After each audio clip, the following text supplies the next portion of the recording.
మన ప్రభువును మన రక్షకుడునునైనా యేసుక్రీస్తు నామములో మీ అందరికీ శుభాభివందనం తెలియజేస్తా ఉన్నాను.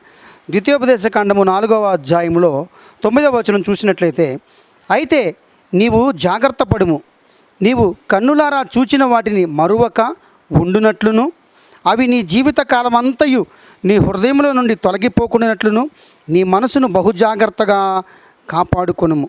నీ కుమారులకును నీ కుమారుల కుమారులకును వాటిని నేర్పి. చూడండి ప్రియ దేవుని బిడ్డలారా, దేవుడైన యెహోవా ఇశ్రాయేలుతో మాట్లాడుతున్నటువంటి మాటలు ఇవి. మీరు చక్కగా వినండి, గ్రహించండి, మీ హృదయంలో భద్రపరచుకోండి, మీరు నేర్చుకోండి, మీ బిడ్డలకు నేర్పించండి అని చక్కగా క్లుప్తంగా చెప్తా ఉన్నాడు.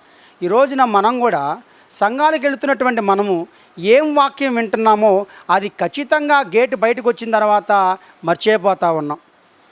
అంటే మనం హృదయంలో పెట్టుకోవట్లేదు. మనం చర్చిలోకి వెళ్ళిన తర్వాత దేవుని సేవకులు ఏం మాట్లాడుతున్నారో వినేది తక్కువ, అవతల వాళ్ళు యువతల వాళ్ళు ఏ బట్టలు వేసుకొచ్చారు, ఏ నగలు వేసుకొచ్చారు చూసేది ఎక్కువ. మరి అలాంటి వాళ్ళకి దేవుని వాక్యం ఏం భద్రపరచబడుతుంటుంది, హృదయంలో ఏముంటుంది, వాళ్ళు ఏం నేర్చుకుంటారు, వాళ్ళ పిల్లలకి ఏం నేర్పుతారో నాకైతే తెలియదు. దేవుని బిడ్డలారా గమనించండి, దేవుడు చెప్తున్న మాట మనం హృదయంలో పెట్టుకోవాలంట, దాన్ని గ్రహించాలంట, మన బిడ్డలకు నేర్పాలని చెప్పి ప్రభు ఇక్కడ ఇశ్రాయేలుతో చెప్తున్నాడు, ఇక్కడ మనతో కూడా మాట్లాడుతూ ఉన్నాడు. కాబట్టి దేవుని యొక్క చర్చికి వెళ్తున్నటువంటి మనందరం కూడా ఏమి వింటున్నామో మనం జాగ్రత్తగా చూసుకోవాలి. లేకపోతే కనుక త్రోవ పక్కన పడిన విత్తనం వల్ల మారిపోతూ ఉంటాం.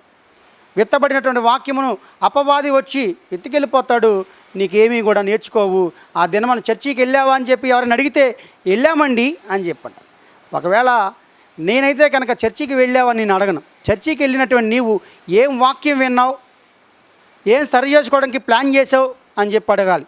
మీరు అదే అడగండి. ఈరోజు చాలామందికి కూడా చర్చికి వెళ్ళామంటే వెళ్ళాము అని చెప్పి అదొక సాంప్రదాయంగా ట్రెడిషనల్గా తయారైపోయి ఉంది. చర్చికి వెళ్ళాము అంటే ఏం నేర్చుకోవాలి, నేర్చుకున్న దాన్ని మనం ఎలా సరి చేసుకొని ఎలా అప్లై చేసుకోవాలి అని మనం జ్ఞాపకం చేసుకోవాలని నేను దేవుని సేవకుడిగా తెలియజేస్తూ ఉన్నాను. అలాగే ఆ దినాల్లో ఎలిజబెత్తు మరియ యొక్క వందన వచనం వినగానే గర్భంలో ఉన్నటువంటి శిశువు విని గంతులు వేసినట్టుగా కనబడతా ఉంది. అంటే గర్భంలో ఉన్నటువంటి శిశువు మరి యొక్క వందన వచనం విని నా ప్రభు తల్లి అని చెప్పి గ్రహించి చక్కగా గంతులు వేసినట్టుగా కనబడతా ఉంది. అంటే వినడం కూడా నేర్చుకోవాలని గర్భంలోనే నేర్చుకున్నాడు బాప్తిస్మిచ్చి యోహాన్. ఈరోజు మనం సంఘానికి వెళ్ళి చక్కగా కూర్చుని దేవుని సేవకులు చెప్తున్న వాక్యాన్ని వింటున్నటువంటి మనము ఎంత జాగ్రత్తగా వినాలి. దేవుని వాక్యం అంటే ఏదో ఆషామాషిగా వింటా ఉన్నారు చాలామంది. ఇప్పుడు దేవుని బిడ్డలారా జ్ఞాపకం చేసుకోండి. ఒకవేళ కనుక మీరు సన్నిధికి వెళ్ళి అక్కడికే మర్చిపోయి వచ్చేట్లయితే కనుక ప్రభువైన యేసుక్రీస్తు ఒక మాట అంటాడు, అతడు ఇదిగో 3 ఏండ్ల నుండి నేను ఈ అంజూరపు చెట్టును పండ్ల వెతుకు వచ్చినప్పుడు ఏమీ దొరకలేదు కనుక నరికి వేయము అని అంటాడు. అంటే ఆ అంజూరపు చెట్టు కాయలు కాస్తే బ్రతకనిస్తాడు చెట్టుని. ఆ చెట్టు మనమే, విశ్వాసులమే. ఆకులు తప్ప మరేమీ లేవు అని చెప్పి అన్నప్పుడు నరికించేసే ఎందుకు, దీనివల్ల ఈ భూమి వ్యర్థమైపోవడం ఎందుకు అని చెప్పి అక్కడ మాట్లాడినప్పుడు అక్కడ సేవకుడు బ్రతిమలాడుతున్నట్టుగా కనబడతా ఉంది.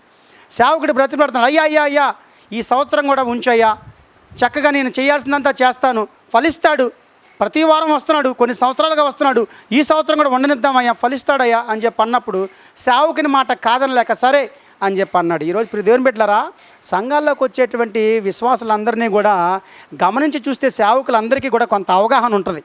ఎవరు అని అంటే వీళ్ళు ఆకులు మాత్రమే, వీళ్ళ దగ్గర కొన్ని ఫలాలు ఉన్నాయి, వీళ్ళు గురుగులు అని మాకు కొంత అవగాహన ఉంటుంది.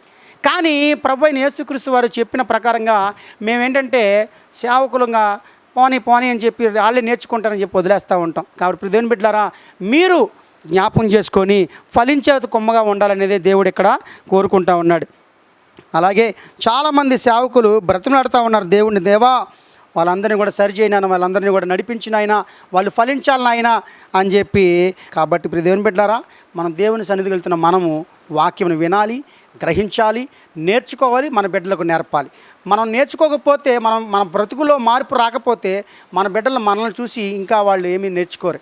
కాబట్టి మన బిడ్డలకు మనం మాదిరికరంగా ఉండి ఆ తర్వాత అదేదో సామెత అంటారు కదా, ఎంట గెలిచి బయట రచ్చగెలమన్నట్టుగా మనం ఇంట్లో వారికి మాదిరికరంగా ఉండి బయట వారికి చెప్పే స్థితిలోకి వెళ్ళాలని చెప్పి దేవుని సేవకుడు నేను మీకు తెలియజేస్తా ఉన్నాను. కాబట్టి ప్రియ దేవుని బిడ్డలారా, చర్చికి వెళ్తున్నటువంటి నీవు ఇప్పటి వరకు ఏదో వెళ్ళాము వచ్చామన్నాం, ఓకే, కానీ ఇప్పుడు మాత్రం వెళ్ళిన తర్వాత ఆయన ఏం చెప్పాడు, నేనేం విన్నాను, ఏం సరి చేసుకోవాలి అనే విషయంలో కనుక వెళ్ళగలిగితే కనుక ఖచ్చితంగా నీ జీవితంలో మార్పులు చేర్పులు జరిగితే దేవునికి సంతోషకరమైనటువంటి జీవితం నువ్వు జీవించడానికి అవకాశం ఉంటుంది. కాబట్టి ప్రియ దేవుని బిడ్డలారా, మీ కొరకు నేను ప్రార్థన చేస్తాను. తలలు వంచండి.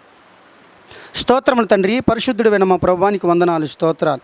నీ ఘనమైన నామమునకు మహిమయు ఘనతయు ప్రభావమును కలుగును గాక. విత్తబడిన వాక్యమును మా అందరి హృదయంలో భద్రపరిచి కార్యసిద్ధి కలగజేయమని, ప్రతి ఒక్కరు కూడా వాక్యమును వినే గ్రహించేటువంటి కృపాభాగ్యం వారందరికీ దయచేయమని ప్రార్థన చేస్తూ ఉన్నాను నాయన. వీళ్ళందరినీ కూడా జ్ఞాపకం చేసుకుని ఆయన, అలాగే నాయన బిడ్డల కొరకు బాధపడుతున్న వారు నాయన చాలామంది ఉన్నారు నాయన. బిడ్డలు లేక బాధపడుతున్నవారు చాలామంది వారిని జ్ఞాపకం చేసుకోండి ఆయన. అనారోగ్యంతో బాధపడుతున్న వారిని జ్ఞాపకం చేసుకోండి ఆయన. అలాగే నాయన ఉద్యోగాలు వ్యాపారాల కొరకు బాధపడుతున్నారు చాలామంది జ్ఞాపకం చేసుకోండి ఆయన.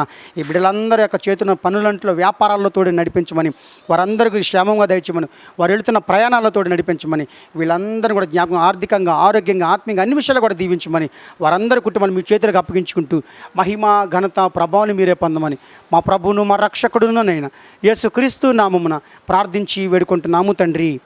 ఆమీన్, ఆమీన్, ఆమీన్. ప్రియ దేవుని బిడ్డలారా, God bless you, God bless to all. షాሎም, షాሎም టు ఆల్.